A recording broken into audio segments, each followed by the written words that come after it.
প্রয়াগরাজে পুণ্যভূমিতে ঘুরে বেড়াচ্ছেন গুরু দ্রোণাচার্য। এই ব্যক্তিকে অনেকেই দেখেছেন হয়তো। ইনি হলেন সন্ত প্রেমগিরি। উচ্চতা 7 ফুট। প্রেমগিরি বাবার জন্ম রাশিয়ায়। আজ থেকে 30 বছর আগের কথা। প্রেমগিরি তখন শিক্ষকতা করতেন। সেই সময় তিনি সনাতন ধর্মের সংস্পর্শে আসেন জীবনে উদ্দেশ্যের সম্পর্কে জানতে এবং আধ্যাত্মিক জ্ঞান লাভের উদ্দেশ্যে। তিনি সংসার ধর্ম ত্যাগ করে নেপালে আসেন। সেখান থেকে ভারতে এসে আধ্যাত্মিক জীবন যাপন করতে শুরু করেন। প্রয়াগরাজ 144 বছর পর মহাকুম্ভে আসর বসেছে।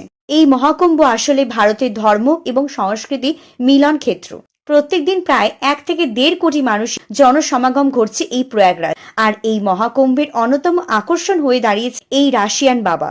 তার এই রূপ দেখে অনেকেই তাকে কলিযুগে পরশুরাম আখ্যা দিয়েছে। কেউ আইআইটি পাস তো কেউ শিক্ষক, কেউ দেশি তো কেউ বিদেশি। এদের সবার একটাই উদ্দেশ্য, আধ্যাত্মিকতার মাধ্যমে মোক্ষ লাভ।